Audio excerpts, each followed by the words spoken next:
Hi, Freddie. How are you? I'm good. How are you? I'm good. And welcome back to all our listeners. It's been a little while. Things have been hectic, as I'm sure you guys have had as well. It is nearing Christmas, and we do celebrate it, so there's a lot to do. But today we're going to talk about. Do you want to go into it? Oh, sure. We're going to talk about European politics. There's a great deal going on in Germany, France, and the UK, and of course, Ukraine, um, together with the insertion of North Korean troops. And then we want to talk about Vanuatu. There's been a terrible earthquake there and some new agreements with the Solomon Islands. And then finally, we'll end up with talking about the projected deficit for the Australian economy, giving another challenge to the Labor government. Yeah, it seems only challenges at this point, really. So we're going to start off with Germany, yeah? Mm-hmm. So recently, I think it was like the 8th of December, the German government basically collapsed. And then the Chancellor Olaf Scholz was trying to keep it all together, even though then he was in charge of a minority government because he had to fire his, I think it was the treasurer. I think he fired the treasurer of his government because they had opposing views on funding Ukraine and giving additional funds to Ukraine. So then he got himself in a situation where as minority government, all these forces were going against him and he was having to convince like the further right parties to support him on all his initiatives, which wasn't something he initially wanted to do. And now he got to the point where he felt the need to call a no confidence vote.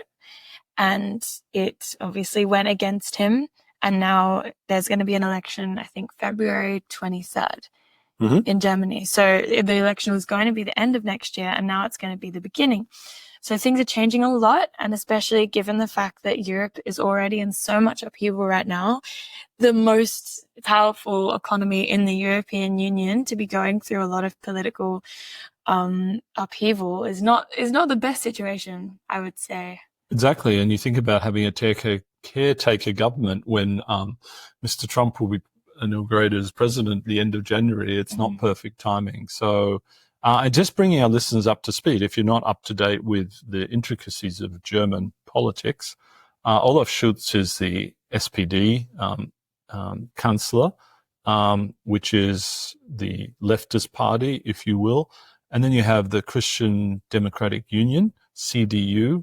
And of course, in Bavaria, it's called the CSU, still CDU, but a little more Catholic than the other part. So it's likely that the CDU slash CSU will win the next election. But the big question is, what showing will Alternative for Deutschland, which is the anti-immigration party, what showing will they get? Because which is also known in English as Alternative for Germany, for those who those who haven't lived in Germany for a number of years of their life and do not speak German. Maybe that's helpful for them just to add in. Yeah, so that would be interesting because I think they first entered the government in terms of votes into 2017. It was around then, and I think they got about 10% of the vote, and now they're polling to get 20%, which means they won't officially be the government, but they're taking more and more votes away from those major parties, and it's really affecting how much those parties can put through and like the efficiency of their policy making. So it's interesting to see how that will change. And obviously the Christian Democratic Union, is it Union? That was former Chancellor Angela Merkel's party, right? So what do you think about that party in general? Like, do you have many thoughts on I think they've been they have been the party of government since the Second World War in Germany. They have been in government more than any other party. They are responsible for what's called the Wirtschaftswunder, the economic miracle, which is Germany post Second World War, right? So they're a very strong party, and so it will be very interesting because Alternative for Deutschland in some state elections have polled higher than 35%, particularly in some of the eastern states, the old Eastern Germany, because there's a real backlash against, Angela Merkel's allowing 1 million Syrian refugees into the country. And, like this anti-immigration feeling in many countries around the world is quite intense in Germany. And this is added to the fact that the German economy has some real questions over it. It's still obviously an economic powerhouse and the funders of much of the European budget. But is it growing as much as it was? No, and they're losing out economically and competitively with China. They've missed the whole EV revolution. They're still stuck in, they're trying to catch up, but they're still stuck in, fuel-based cars. And they were, world leaders in terms of innovation. And much of their manufacturing industry, China has bought up. And they're doing it better and cheaper in China. It's a big challenge for Germany. We've talked about that specifically a lot in terms of cars, right? They've always had excellent cars and excellent car industry. But then when it comes to the interface in the car and the technology that's used, it's often rather lacking. Yep. And so if you apply that to their entire economy, and you really can in this case, maybe they have the hardware that they need, but the rest of the world is catching up on the hardware and they have far more advanced software. Correct. It's a really good analogy. And also the AI revolution that's happening, where is Germany on that? They're kind of just being left in the dust, and there's not a lot of advancements taking place to keep them up with those leaders. But let's hope they manage a way to figure it out, because Europe is really relying on them for a lot of, their success, I suppose. No, you're right. It's really vital in terms of European leadership, particularly in the world with a Trump presidency. It's really, really important. Now, the challenge is it's the result of being too successful as a country. German quality of life has been pretty good for Germans since the Second World War. They've done economically really well. So the question is, do they have the hunger to continue to compete and innovate? Like, they have SAP, a very large software company, but not many technology companies are based in Germany. But is that the choice of the German people, or is that the choice of the technology companies? I think Germans are very hardworking, and We're very hardworking, yes, but what are they willing to sacrifice, I suppose, in order to have those companies come and make their headquarters there? It's true, but they're not a very digital economy, right? They were very slow to adopt to e-commerce. They were very slow to adopt to credit cards. I remember when we lived there. There's still cash in so many number of stores. Like, you walk around the city and there'll be a store that doesn't take card. Yeah. I don't carry cash with me. That doesn't exist for me in my world. So it's always a weird concept. I feel like I don't know what I'm doing. I feel like I'm on another planet. Back in time. Yeah, and you just take for granted, because Australia is very advanced in this regard of adopting new technology quickly, whereas Germans are not. They're somewhat distrustful of this new technology. And I think this stems from, the rampant inflation they had between the wars. In the Weimar period. Right. Yeah. And so therefore they don't trust credit, and they want to buy things with cash. Actually, speaking of the Weimar period, though, sorry to interrupt, but I was reading about the whole no confidence vote that just happened, and that was a product of the Weimar period. Oh, really? Because of the rampant inflation and the political upheaval, et cetera, they put in a lot of measures following World War II, in order to get a bad chancellor out of the leadership position. Right. So they introduced the no confidence vote, which is another, check and balance of a democratic nation state. But yeah, so it's interesting. So we are where we are today because they're responding to that period of time. And that period of time continues to reflect on them, on their ideology and how they go about politics in every way. So we'll see what happens with that. It's a bit of a scary time period. I know as well that the current the current chosen leader of the Christian Democratic Union, he's quite a bit further right than Angela Merkel. He's a Trump supporter. He didn't used to be. I know that when he was when Trump was first in power, his first term, Merz openly criticized him and called him an democracy supporting person, some kind of person trying to upheave the whole system and cause anarchy, etc., etc. And now he's completely flipped his switch, probably just because we're all trying to deal with him, and every leader around the world is desperately scrambling together, to appear like they support him. But they do have some differing views. Yeah, but that's great that he's trying, because they're going to need to build a relationship with Trump, right? It's vitally important.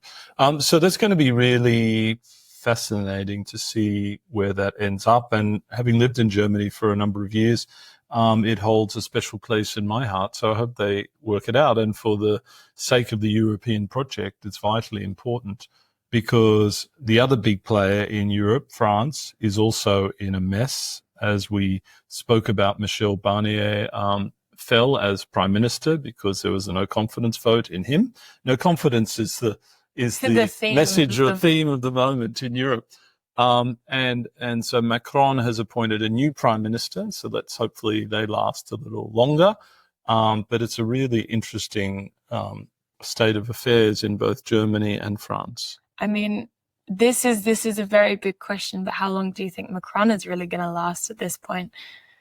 Well, constitutionally, he can last another 2 years, right? It's as president, it's very difficult for someone to get rid of the president in France, right? So I think he's probably going to last out his term, because I think he sees being still in power as the best thing to keep out Marie Le Pen and the far right, because he's hoping that the longer he can last, the more of the investigations into criminalities, etc., regarding Marie Le Pen and taking bribes and using money illegally, etc., might come home to roost. I also think I heard that she's already been found guilty of a few of those crimes. I'm not sure if that's correct, but it's interesting to see that and to see how that will really affect a candidate for president. You know, when you think about the US, obviously none of that affected the candidacy, but we hope to see in France a very different situation where people care about that, where a felony is not allowed to be put into office. And I think I've seen that she will probably be restricted from entering office for like the next 6 years or something. There was some special clause if one of the cases ends up finding her guilty. So we'll see what happens with that. And then if we turn our attention to the UK, just across the pond, you know, Keir Starmer and his government's having a hard time. They relaunched their 5 missions. People can't really remember all the 5 missions. I can't even remember them all as well. One is about a green economy. One is about getting back to growth. Yeah. Next episode, we'll have them all written down for you. We'll go through them in detail. We promise. One is about better social care. One is kind of like the levelling up thing, the North and the South. Yeah. And the other one is, you know, repairing the NHS, fundamentally. So there you go. I do remember the broad cross section of them. But the challenge is inflation is rising in the UK. They've put in some really unpopular things in order to raise revenue: increase inheritance tax, increase national insurance. Increased taxes on the inheritance taxes are really impacting farmers, particularly small farmers with only properties that are worth £1 million or £2 million and stuff, going to be paying much more inheritance tax. And of course, anyone who've watched Clarkson's Farm knows how difficult life is as a farmer in the UK, etc. So they had a very short honeymoon, and there's no positivity about the UK economy. It's all doom and gloom, and it's a really bad situation. The latest polls say he is the most unpopular prime minister, close to Liz Truss, right? Who's a joke. Which is remarkable. I think this is interesting as well, because it doesn't matter what their policies achieve at this point. I think their image problem has gotten so bad that they need to put a lot of efforts into that, which, would take away from their governing, like the efficiency of their government itself. But they need to work on that if they want to continue being a successful government. They're not going to be supported by the public at all. And to be less favorable than Liz Truss is, I don't know, it's remarkable, really. It's quite impressive to have gotten to that level of hatred by your own people. I think this raises the whole issue which is happening with democracies around the world. The game has changed. Incumbent governments are falling everywhere because the public blame them for this rampant inflation. Okay, and there's no escaping it. It's remarkable, right? I mean, but surely this is something that's happened before, right? Like politics goes in waves. I don't remember governments being so quickly held to account for their performance regarding inflation. I think society moves much more rapidly today due to social media and podcasts and this sort of thing that we're doing. And so people's expectations are that things should be fixed pronto, right? And when they're not, they give up and they say, okay, we need a new crowd to run this place. That's interesting, actually. And I know a lot about the whole political inclination, different generations as well. I think that my generation is known for being very interested in politics in general and having a lot to say. So I wonder how that's going to change the game, as all the generations shift and change, et cetera, and the older ones start to age out a bit of public opinion. It'll be interesting to see whether that gets better or it gets worse. This demand for a response from the government, if that's coming from accountability or if it's coming from naivety about how politics itself works, is another interesting question. So yeah, there's a lot happening in Europe right now. There's not many there's not many people out there holding up the mantle of democracy and saying this is the way forward anymore. It's really fallen in. Apart from the president of Georgia. The president of Georgia happens to be French, and this wasn't on our thing. She happens to be French, but then she became Georgian. The current president of Georgia, who's trying to hold everything together. Who may not be the president of Georgia any longer, like we talked about in the last one. I mean, I think there's a massive worry about that. But at least she's on the right side of history. Yeah, for now. I think we should get into Georgian politics a bit more, though, so we have a bit more basis to it. I just know that the protests that have been happening recently in Georgia in response to the man we talked about in a previous podcast, in response to him gaining the majority of the first electoral vote, there have been tons of protests and police brutality in response. So it's quite scary to see that and see how Russia's interference continues to spread across Europe and how the eastern countries are falling from inwardly. Like, they're having their own. And then, Freddie, you read an article on the North Korean troops on the ground in Ukraine? Oh, yeah, I did read a little bit about that. I mean, I think that's scary more about what that means. The symbol that means that North Korea is willing to start participating in world events and lending their considerable strength to Russia in all conflicts, because that feels like that's what they're saying, and they've often kept out of most things. Sure, they've been isolation. They've been incredibly isolationist, and wanting to just build up their own strength. But now they're showing to the world that they're ready to take a bigger part, which is a very scary situation. I remember being so confounded by North Korea when I was in about year 9, year 10, and me and all our friends going home and watching YouTube videos and researching it and being absolutely stunned and almost impressed by this idea of a country who is so incredibly powerful and so evil. How can it even exist in today's world? It's like in a James Bond movie. It's like in a James Bond movie, but the more you learn about the world, the more you realize that this stuff exists everywhere, and the world is still incredibly unequal. It's just this weird. But North Korea has somewhat of a powerful military, but a whole population in utter poverty because they put all their money into that. It's a little crazy rocket man, as Trump would call it. Crazy rocket man. God, I don't think Elton John would approve of that name. Elton John just got named as the icon of the year by Time. Did you read about this? Yeah, very exciting. But that was just a little side note. The last thing we really wanted to talk about, the government deficit in Australia and obviously the nuclear situation and how this is all creating a massive snowball that's just hurtling towards the Labor government and getting ready to destroy them. Everything in its path of the coalition is coming back, and it's quite a scary time. So what do you have to say about the deficit? So the government just talked about a mid-year budget. So it's predicted there will be a deficit in Australia. It had surpluses the last few years because commodity prices have been high. Unexpectedly high, yes. And so there's going to be deficits going forward. And inflation seems to be moderating, but, given these deficits, the opposition is now saying the government's been spending too much money. Of course, Jim Chalmers would say if the government hadn't spent that money, Australia would be in recession because the only thing holding the Australian economy up is immigration and government spending. Okay. And so we would be in recession if it wasn't for that. So it's an interesting political angle from the opposition, because if they are taking the task on that, the challenge is I don't think the voters are listening. I think they blame the government for inflation, even though the Labor government's done a lot of good things. And I think it's very dangerous. Now, I think with the nuclear stance of the opposition, I think it gives Labor something to attack on the opposition side, because some of their numbers seem a little, or maybe majorly flaky in terms of how quickly they could get nuclear up and running. And so that'll be interesting. The coalition has just released their costings on nuclear, which are pretty massive. I mean, we've all seen that. We've all seen the CSIRO and nearly everyone else who you would go to ask about such a thing respond to the coalition's budgeting. And obviously the numbers are enormous, ridiculous numbers that if you're talking about doing it in the time that they want you to do it, it's just taking a massive step back.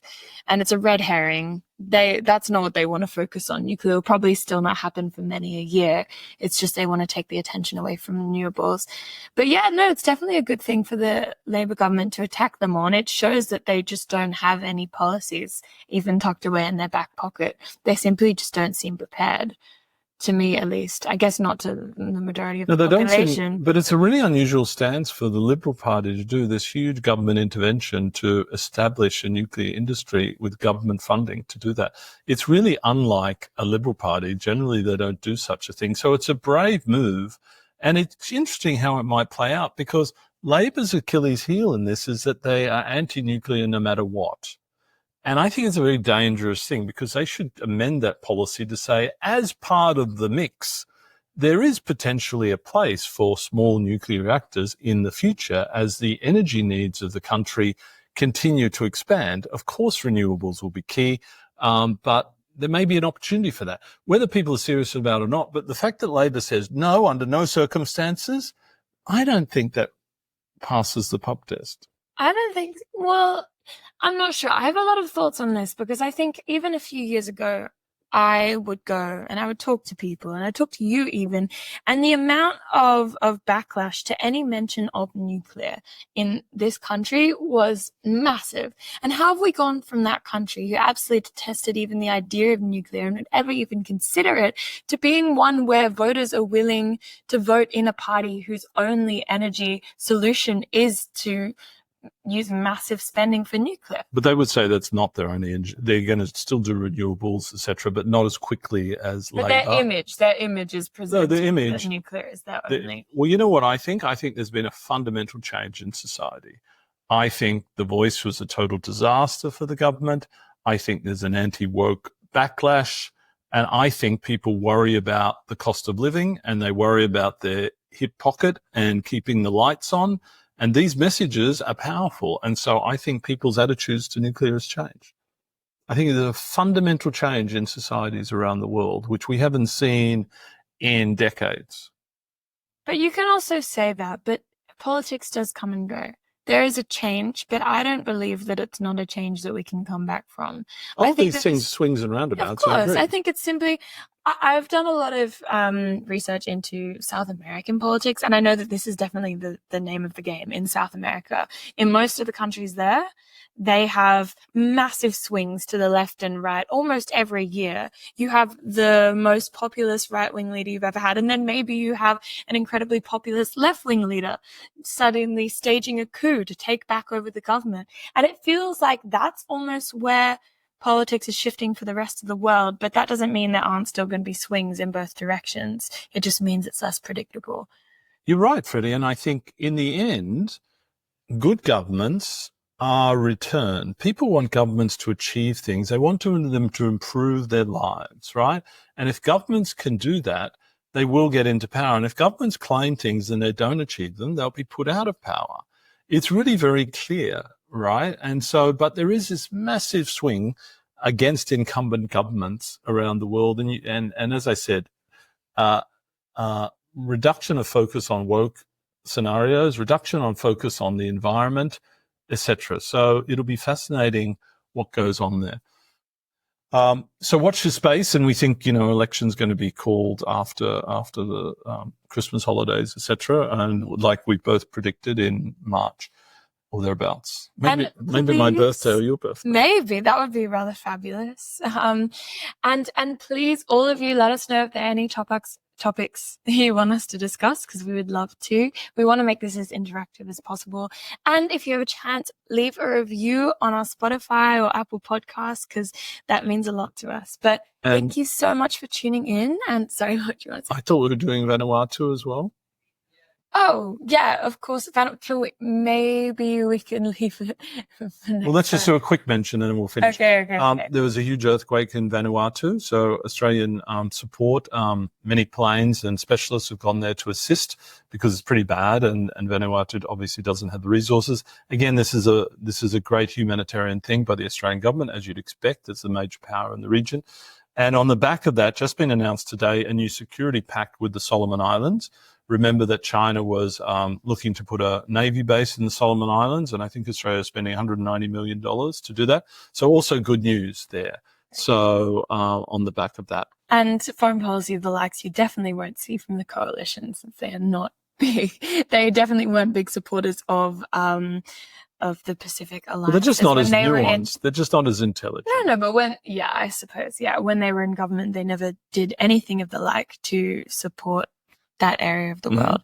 And we've seen really the Labor government, that's one of the things they've excelled at, creating those alliances. Penny Wong being a great foreign. Penny Wong's done a great job. So to all our listeners, Merry Christmas, have a great time, and you will hear from us soon Christmas after. and happy holidays. Bye. We'll celebrate. Bye.